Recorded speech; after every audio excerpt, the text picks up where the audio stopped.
మొన్న జరిగినటువంటి సార్వత్రిక ఎన్నికల్లో ప్రభుత్వ ఉద్యోగులు ఎందుకు జగన్మోహన్ రెడ్డి గారి ప్రభుత్వం మీద అంత కక్ష కట్టారు అనేసి ఒకసారి ఆలోచన చేస్తే కొన్ని సిచ్యువేషన్ చూస్తే అవును కరెక్టే. ప్రభుత్వ ఉద్యోగులు చాలా చాలా కోపంగా ఉన్నారు జగన్మోహన్ రెడ్డి గారి మీద. ఎందుకంటే వాళ్ళకి రావాల్సినవన్నీ కూడా జగన్మోహన్ రెడ్డి గారు ఆపేశారు. ఆ వ్యవస్థ ఈ వ్యవస్థ అని తీసుకువచ్చి పెద్ద తలకాయలకి ఏమీ రాకుండా చేశాడు. అదే వాళ్ళకే కడుపు మంట, బాధ. రావట్లేదే అని చెప్పేసి బాధ.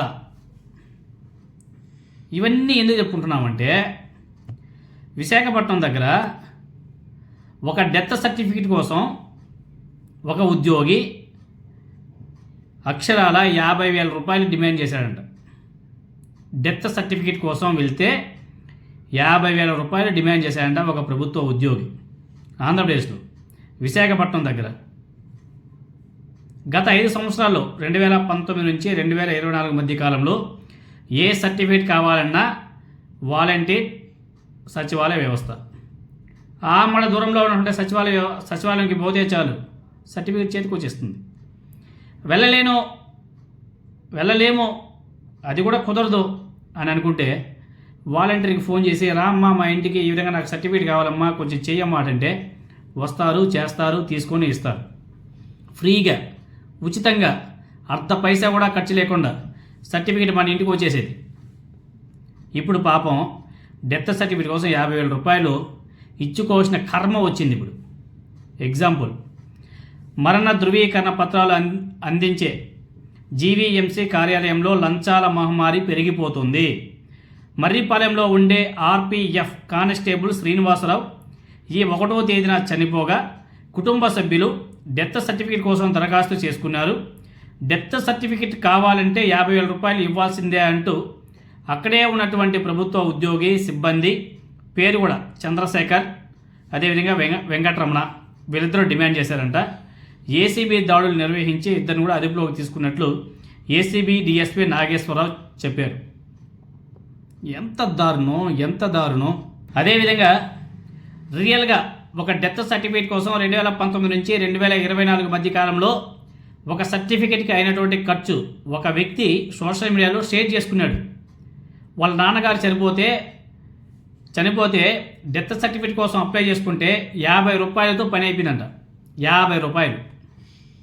పేరు వదిలే సోషల్ మీడియా పోస్ట్ చేసిన అతను. ఆ పోస్ట్ మీకు కూడా షేర్ చేస్తాను, చూసుకోండి, ఇక్కడ పక్కనే వేస్తాను. అతను చేసినటువంటి పోస్ట్ 2022లో అంటే జగన్మోహన్ రెడ్డి గారు ముఖ్యమంత్రిగా ఉన్నప్పుడు, జగన్మోహన్ రెడ్డి గారి ప్రభుత్వంలో వాళ్ళ నాన్న చనిపోయినప్పుడు డెత్ సర్టిఫికేట్ కోసం తనకు అయినటువంటి ఖర్చు కేవలం 50 రూపాయలు మాత్రమే.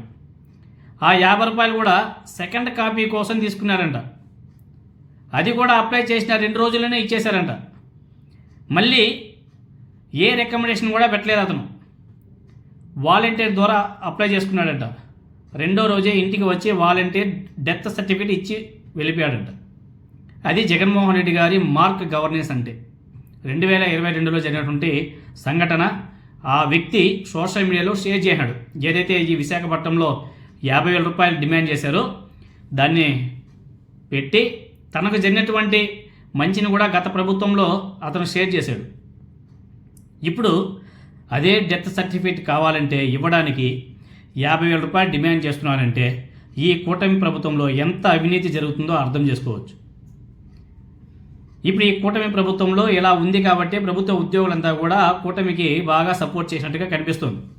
గత ప్రభుత్వంలో ఈ వ్యవహారాలన్నీ కూడా లేవు. మధ్యలో వాలంటీర్ వ్యవస్థ, అదేవిధంగా సచివాలయ వ్యవస్థ ఉండడం వల్ల ఈ అవినీతికి జగన్మోహన్ రెడ్డి గారు అడ్డుకట్టి వేశాడు. వాళ్ళకంతా కూడా ఇలా పైన వచ్చే డబ్బులు ఏవి కూడా వాళ్ళకి రావడం లేదు, మధ్యలో ఆగిపోయాయి. ఆ కోపంతోనే, ఆ ఆక్రోశంతోనే, ఆ కడుపు మంటతోనే జగన్మోహన్ రెడ్డి గారికి, ఆ ప్రభుత్వానికి వ్యతిరేకంగా ఓట్లు వేసి కూటమిని గెలిపించారు. ఇది ఇప్పటి కూటమి ప్రభుత్వంలో పనిచేస్తున్నటువంటి ప్రభుత్వ ఉద్యోగుల పరిస్థితి.